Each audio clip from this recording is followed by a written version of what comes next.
میرے محترم بھائیو اور دوستو، اللہ تعالیٰ نے اس کائنات کو بنانے کے بعد نہ اس کے حال پہ چھوڑا ہے نہ اسے آزاد چھوڑا ہے۔ یہ کسی فیکٹری میں بنا ہے اسٹینڈ، یہ مائک، یہ ممبر، بنانے والے نے بنانے کے بعد اس کو چھوڑ دیا ہے۔ اب یہ ہمارے رحم و کرم پر ہے، جیسے مرضی استعمال کریں۔ اس سے بھی اللہ کی بات ہو رہی، چھپ کھڑا ہے۔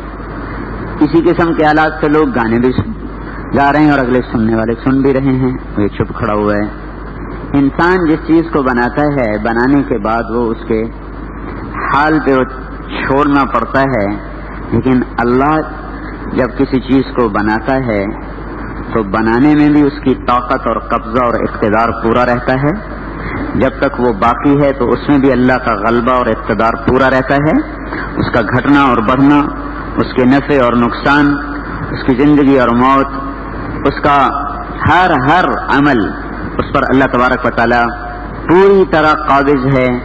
اور اس قبضے میں ایک ذرہ برابر کے لیے بھی کبھی ضعف نہیں آیا۔ بہت بڑا طاقتور پہلوان، اس نے گرا دیا اپنے مد مقابل کو، گرفت مضبوط کر لی، لیکن اس گرفت کی مضبوطی کا ایک وقت ہے، پھر وہ خود بخود ڈھیلی ہو جائے۔ بڑی طاقتور حکومت اٹھی اور ساری دنیا کو دبوچ لیا، لیکن چند سالوں کے بعد اسی طاقتور حکمرانوں کے سلسلے میں ایسے نااہل محمد شاہ رنگیلے جیسے پیدا ہو جاتے ہیں،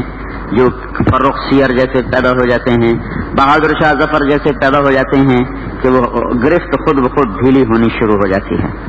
چنگیز خان جیسے طاقتور بادشاہ کی اولاد کے ہاتھ سے بھی گرفت ڈھیلی ہو کر ملک اوروں کے ہاتھ میں چلا گیا۔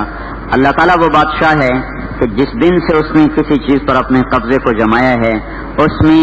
اس حد تک کمال ہے کہ وہ آگے نہ بڑھتا ہے، نہ اس میں ضعف ہے، نہ وہ گھٹتا ہے۔ جس چیز کو جو شکل دی، اس پر جیسے قبضہ رکھا، جس چیز کو فنا کیا، فنا کے بعد اس کے ذرات پر نظر رکھی اور قبضہ رکھا، کسی چیز کی نفع کی شکلیں، کسی چیز کی نقصان کی شکلیں، ان سب پر میرے بھائیوں اللہ تعالیٰ اپنے پوری طاقت کے ساتھ قابض ہے۔ اس کے قبضے میں ایک رائی کے دانے کے برابر، ایک سیکنڈ کے برابر اور ایک پل کے برابر نہ کبھی کمی ہوئی ہے، نہ کبھی زیادتی ہوئی ہے، نہ کبھی ضعف آیا ہے، بلکہ وہ ہر وقت اپنے عالم الغیب والشہادۃ الکبیر المتعال۔ لہذا اس کائنات میں جو بھی حرکت و سکون ہے، قرآن کی خبر یہ ہے کہ اس کے پیچھے اللہ کی غیبی طاقت ہے۔ والارض فرشناها، زمین بچھ گئی، خود بخود بچھی کا نہیں، تمہارے اللہ نے بچھائی۔ فنعم الماہدون، ہے کوئی میرے جیسا بچھانے والا؟ فنعم الماہدون، گویا اللہ کہہ رہا کیا کہنے میرے بچھانے کے، کیا کہنے میرے فرش بچھانے کے۔ یعنی اس کا مرادی مطلب یوں نکلتا ہے کہ اللہ تعالیٰ جیسے دعویٰ کر رہا کوئی ہے میرے جیسا بنانے والا۔ فقدرنا، کہ میں نے تمہیں ایک اندازے کے ساتھ بنایا۔ فنعم القادرون، کوئی ہے میرے جیسا اندازے لگانے والا۔ یعنی کیا کہنے میرے اندازہ لگانے کے، کوئی ہے میرے جیسا جو سب کچھ کر کے دکھا دے، بتا دے، اور بنانے کے بعد اس کو اسی طرح اس پر اپنے قبضے کو بحال رکھے۔ تو قال الارض جميعا قبضته، زمین اللہ کی مٹھی میں ہے۔ پھر رفع السماوات، آسمان بلند کیے، سبع سماوات طباقا، اوپر نیچے 7 بنائے۔ پھر کیا یہ آزاد ہیں؟ کہ نہیں، يمسك السماوات، آسمانوں کو بھی پکڑا ہوا ہے، زمین کو بھی پکڑا ہوا ہے، سورج چاند کو بنا کے گردش دے دی کہ اب ان کی گردش آزاد ہو گئی ہے۔ کہ نہیں، الشمس والقمر والنجوم مسخرات بامرہ، سورج اسی اللہ کے اب بھی تابع ہے، چاند بھی تابع ہے، ستارے بھی تابع ہیں، جس سے پہلے تابع تھے وہ آج بھی تابع ہیں۔ دن رات کا نظام چلانے کے بعد کیا اب یہ خود بخود ہو رہا ہے؟ کہ نہیں، یغشی اللیل النہار، وہی اللہ ہے جو دن کو آگے چلاتا ہے، رات کو پیچھے لاتا ہے، رات کو دن کے اوپر چڑھا دیتا ہے۔ اور نسلخ منہ النہار فاذا هم مظلمون، یہ آیت یہ بتاتی ہے کہ دنیا میں اصل اندھیرا ہے، روشنی نہیں۔ نسلخ منہ النہار، سلخ کہتے ہیں کھال اتارنے کو، کھال اتارنے کو۔ تو جیسے کھال اتارنے سے نیچے سے گوشت ظاہر ہو جاتا ہے اور کھال اتارنے سے اندر کی چیز ظاہر ہو جاتی ہے، تو یہاں اللہ تعالیٰ نے دن کے لے جانے کو کھال اتارنے سے تشبیہ دی کہ ہم کھال اتار لیتے ہیں اس کائنات میں سے، ہم اس کی کھال جب اتارتے ہیں تو ایک دم اندر سے اندھیرا باہر آ جاتا، فَإِذَا هُمْ مُظْلِمُونَ۔ اس سے یہ پتہ چلتا ہے کہ کائنات میں اصل اندھیرا ہے، روشنی اس کے فیض سے ہے، روشنی اس کی برکت سے ہے۔ جب وہ روشنی کی چادر کو اتار لیتا ہے اور اس کی کھال کو اتار لیتا ہے تو نیچے سے سب اندھیرے ہی اندھیرے نمایاں ہوتے ہیں۔ اب بھی دنیا میں صرف 3% حصہ ایسا ہے جو روشنی دے رہا ہے، 97% ایسا حصہ ہے جس کو بلیک ہول کہتے ہیں، اس میں کوئی روشنی کوئی نہیں۔ کسی قسم کی کوئی روشن کوئی، اور اس میں اگر کوئی سیارہ گھس جائے تو ایک دم ٹکڑے ٹکڑے ہو کر پرزے پرزے ہو کر ہوا میں فضا میں بکھر جاتا ہے۔ اگر یہ سارا نظام شمسی جو 7.5 ارب میل میں پھیلا ہوا ہے، اگر یہ کہیں وہاں چلا جائے، اس بلیک ہول کی طرف کھنچ جائے، تو یہ ہم بشمول ہمارے، جو کہ ہم بھی اسی کا ایک حصہ ہیں، ہم یوں غائب ہو جائیں کہ جیسے کوئی ایک ہلکا سا کنکر کسی بڑے موجی کسی طوفانی موجوں والے دریا میں ڈالا اور اس کنکر کا جاتے کا پتہ بھی نہ چلا۔ ایسے یہ ساری کائنات جو 3% کے حصے میں روشن ہے، اگر اس کو اللہ تعالیٰ ادھر چلا دے، ادھر جدھر اندھیرا ہے اور جس کو بلیک ہول سے تعبیر کرتے ہیں، تو اگر اس ساری کائنات کا کہیں وجود بھی نظر نہیں آئے گا۔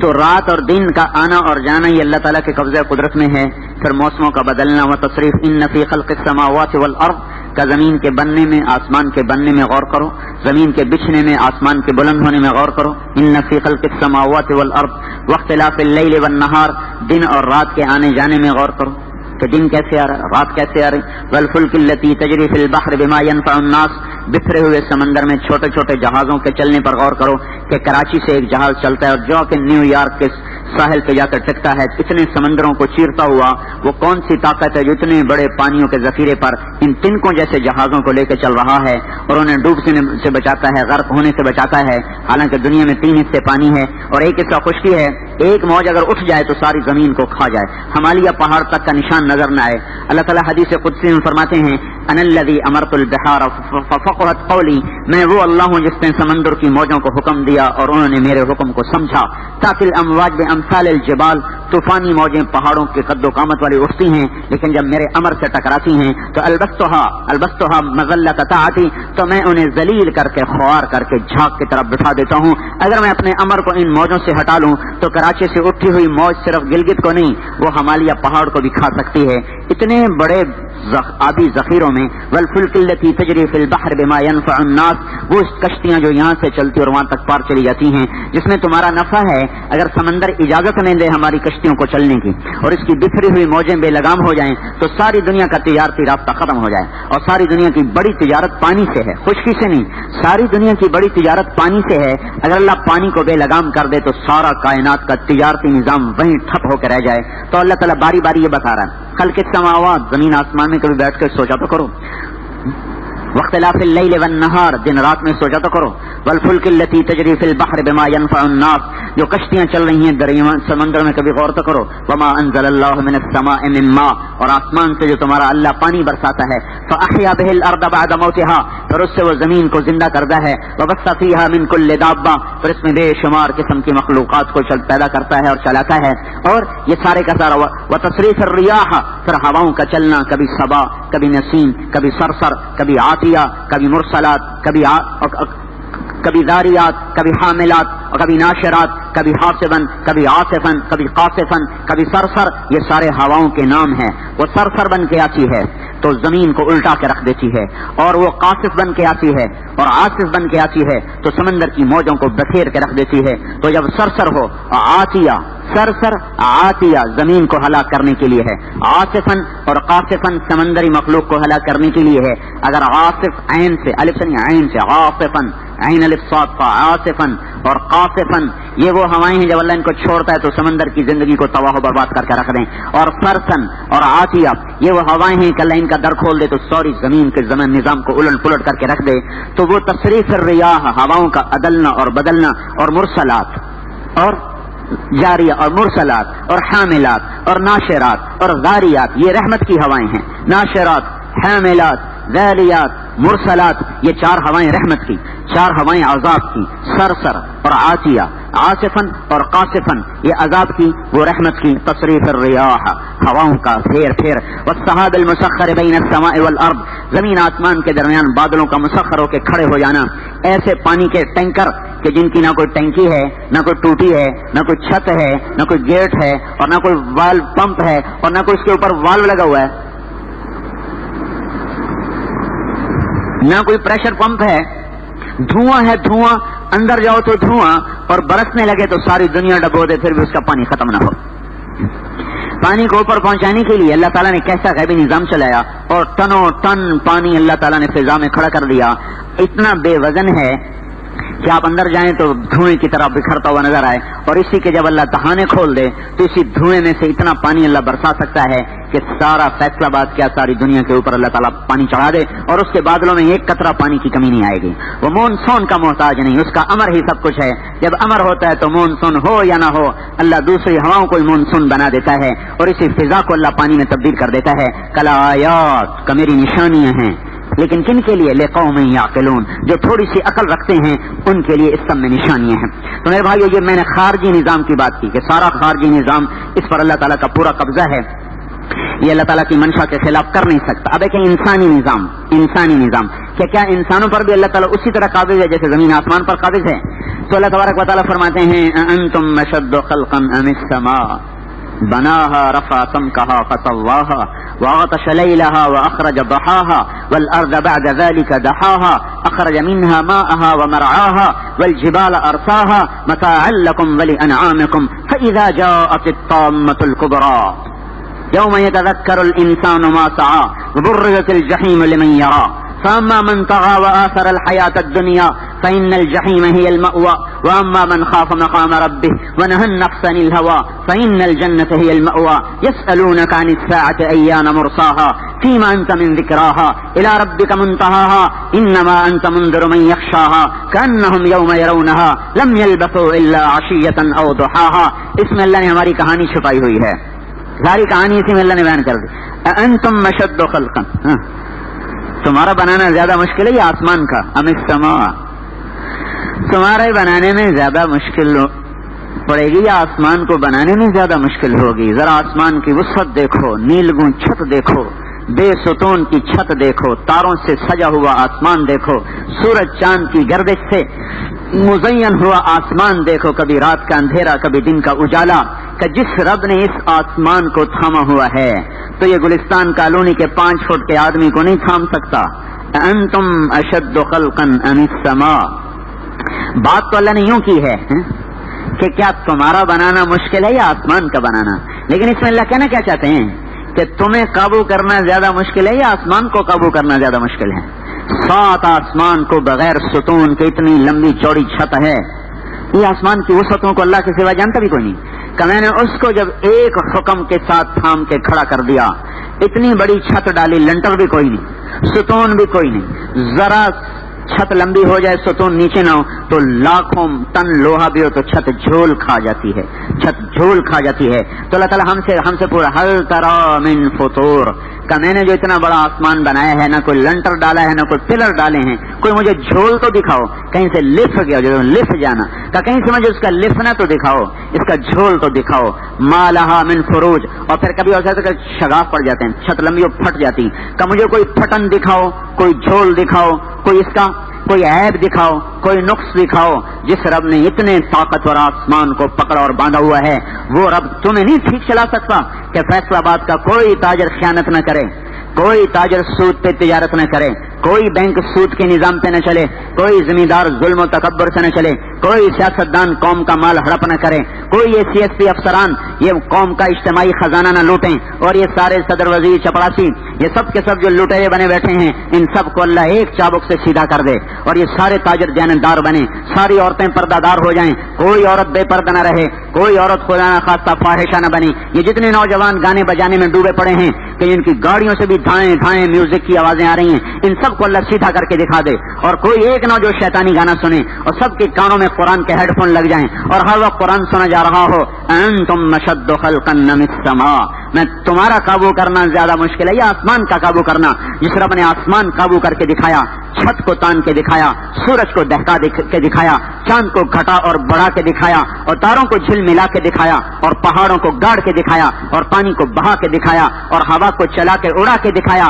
اور کڑوے پتوں سے میٹھے پھل کو نکال کے دکھایا، اور اس میں گودے کو بھر کے دکھایا، اور اس میں رنگ بھر کے دکھائے، اس میں چاشنی ڈال کے دکھائی، اور اسی میں سے کڑوے کریلے نکال کے دکھائے، پھیکے خربوزے نکال کے دکھائے، ترش لیموں نکال کے دکھائے، اور ناریل کی چھت کے اوپر کھوپڑے کے اندر پانی کا اللہ تعالیٰ نے کٹورا بھر کے دکھایا۔ جو رب یہ سب کچھ کر کے تمہیں دکھا رہا ہے، اور گوشت پوشت کے چھوٹے چھوٹے پرندوں کو ہوا میں اڑا کے دکھایا، پھر بغیر کسی سہارے کے ہوا میں کھڑا کر کے دکھایا، صافات و یقبضن ما یمسکہن الا الرحمن. کوئی ہے ان پرندوں کو ہوا میں کھڑا کر کے دکھا دے، کوئی ہے تیرے رب کے سوا جن کو اڑا کے دکھا دے، اڑا کے دکھا دے، اتار کے دکھا دے، کھڑا کر کے دکھا دے. کا جو رب یہ سب کچھ کر رہا ہے کہ فرشتے اس کے تابع، آسمان اس اللہ کے تابع، زمین اس اللہ کے تابع، کائنات اس اللہ کے تابع، دن رات کا نظام اس اللہ کے تابع، ہواؤں کی گردش اس اللہ کے تابع، کشتیوں کا پار نکل جانا اس اللہ کے تابع، سمندر کی بکھری موجوں کا اس اللہ کے تابع ہو کے چلنا. وہ اللہ جو اتنا طاقتور ہے، ہر وقت اپنی ذات میں،